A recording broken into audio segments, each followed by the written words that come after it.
Welcome to What's Kind of French Thinking. This is special episode number 2 with Garner Hall. Who is Garner Hall?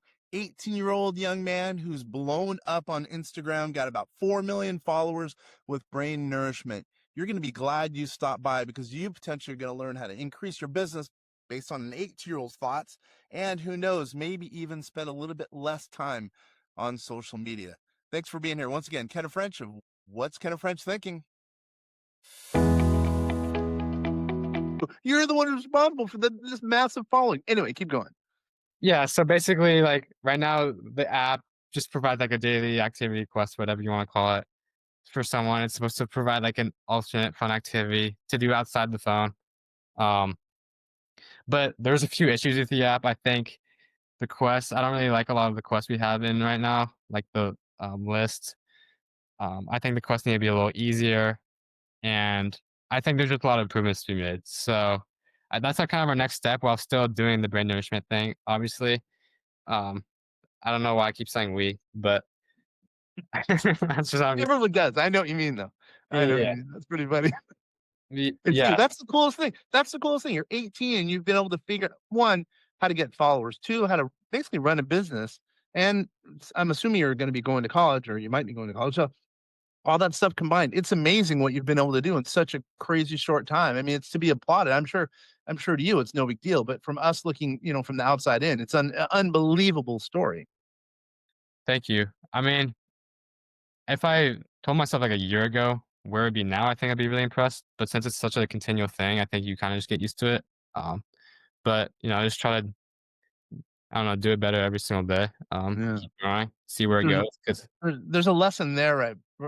Based on what you just said, trying to get better every day. There's so many people who they get stagnant in their business. If you're not, getting better every day, you're getting worse every day, relatively speaking. So that's a lesson in itself. I mean, I'm learning lessons just by talking to you. I think some of the people out there really need to heed your lesson. I mean, you're doing society good. I think you're It sounds like an unbelievable marketer. And it sounds like you're a great businessman for such a young age. I love the story. So hold on, I have a couple more questions. I'm having fun. I'm getting all amped up here, buddy. All right. First, let's say someone wants to do a business deal with you. How does someone get a hold of you if that's what you're looking for? we have a business email, just like partnerships at brainnourishment.io. For anyone Oh, who, I'm sorry. Can you repeat that slower for people who can't spell? yeah, yeah, yeah. Well, we have a business email, like just partnerships at brainnourishment.io. For anyone who's like maybe wants to work with us. We don't do a ton of things like that, but there's still, that channel to reach us. So, Like what? Like what's someone you would want? What's your avatar, your client avatar in that case? Someone you're looking to do business with to expand brain nourishment and whatever the company is.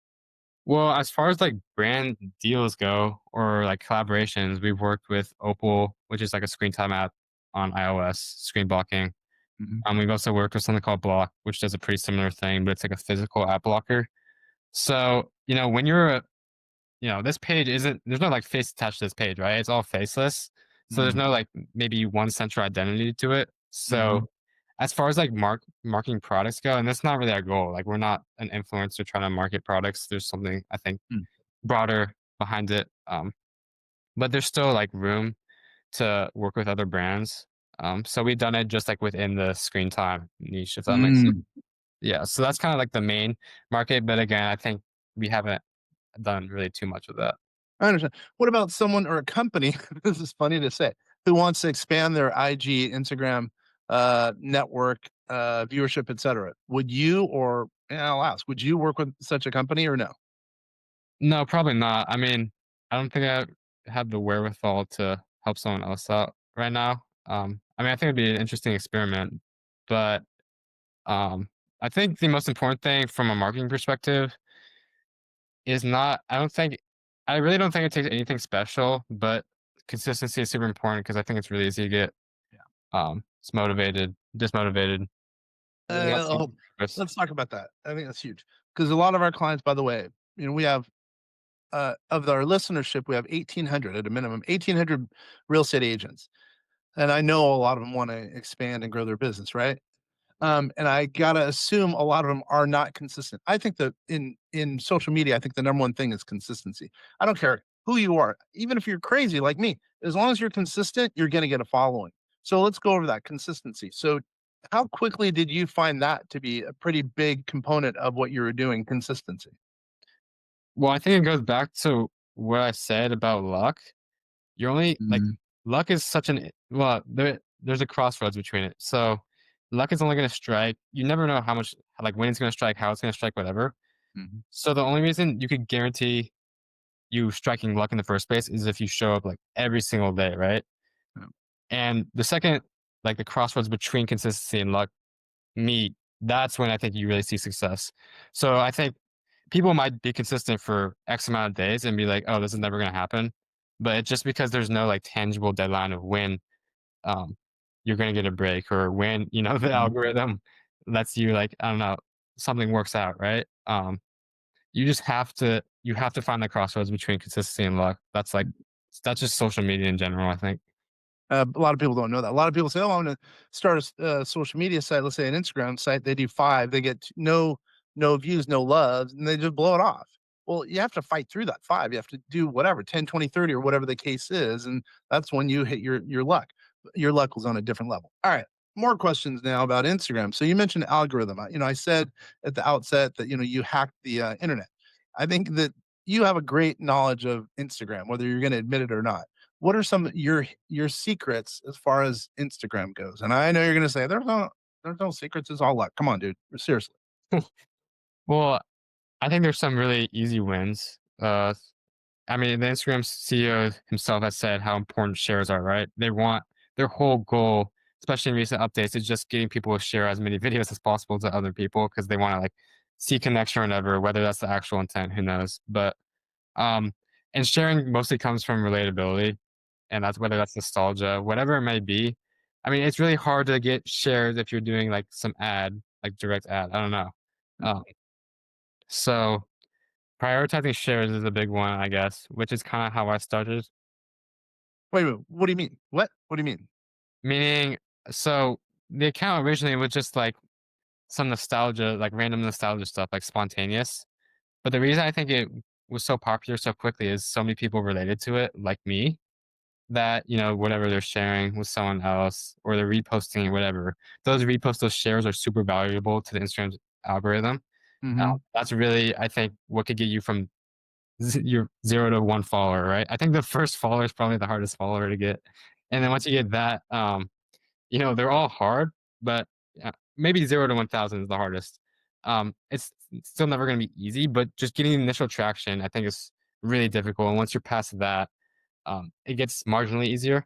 And the initial traction is really, I think, I've found only spurred through like a disproportionate amount of shares or repost likes. Yeah, so that's a really important metric. I think what you're talking about is something they call engagement, meaning people are not only viewing it, no big deal. There's no investment on the viewer's viewpoint at that point. What they're doing is they're forwarding it on, they're liking it, they're commenting on it. Long likes probably get a little bit higher engagement score. I think that's what they're looking for because they, meaning social media outlets in this case, IG, Instagram, they want people on the app because that's how they make their money. Yeah. And if you're doing something as a user or content creator, which you are, to keep people on the app, you get rewarded, is what you're saying. And shares were your kind of your vessel for doing so, is what you're telling me. Yeah, I mean, there's multiple routes you could take. Technically, any sort of engagement's good engagement, from a broader sense. Uh, so there's not like one way, one size fits all to like get a million views on a video, right? So Mm. it's all pretty contextual. I've just found what works for me. All right, I'll have some nitty gritty questions because I know some people are going to be here from the Instagram world. So, do you schedule your content or do you do it right there on the fly? And do you use uh, uh, trial reels? Trial reels. I don't really use trial reels. I mean, it's a pretty good idea because it's like guaranteed exposure to people who don't follow you. You're smart. Yeah, exactly. Yeah, dude. Yeah. Sorry, keep going. Thank you. Um, But I have kind of especially with school starting up, I've had a pretty inconsistent schedule. I usually just, like, make it the day before. Who Uh gets in the way, huh? Yeah. yeah, and to be completely honest, I think I wanted to do more in-depth stuff with the account. I just have found, like, I don't know, I find myself a little bit limited on time, so sometimes, I do try to post at least 5, 6 times a week, um, and I kind of wish they were more in depth or a little bit better than they are. But I think um, consistency, even if it's not something like I think a big wall where people face is they don't post something because it's not perfect. I think Mhm. just getting something out there is really important, even if it's not like the best thing in the world. It Mhm. just should just be something you believe in. But The best post a better post is to post than not to post. yeah, exactly. Right. Sometimes the thing one you go on with like the least amount of expectations ends up doing the best. That's what everybody says. That's what all the content creators say. I don't see that, but, that's interesting you say that. That really is funny. All the big time and you are a big time content creator, they all say that, though. That's crazy to me. Yeah, it's kind of weird, but social media doesn't it doesn't people aren't worried about the super obscure perfection to detail, whatever it is. I mean, they just kind of I don't know. It's much more about the broader idea, if that makes sense, or the initial, I think, emotional reaction. If you can make people like feel something, whether it's happiness, um, I don't know, the list goes on. But Mm. yeah, I think emotion, like some sort of emotional um, thing, is really important. Wow, that was an unbelievable episode number 2 with Garner Hall. Think about it. Professionalism or perfectionism really is the enemy of success. And I said it in perfect words for that of an 18-year-old or anyone who's been in business for 20, 30 years. Well, anyway, once again, thank you very much for being here. We really do appreciate you spending time. Spend a little bit more time with us next week to hear the final episode about what Garner thinks really is the future, not only for him, but also maybe of, today's teenagers, et cetera, et cetera. You're going to be in store for a big episode. Once again, this is Ken of French. What's Ken of French thinking? I really appreciate you being here.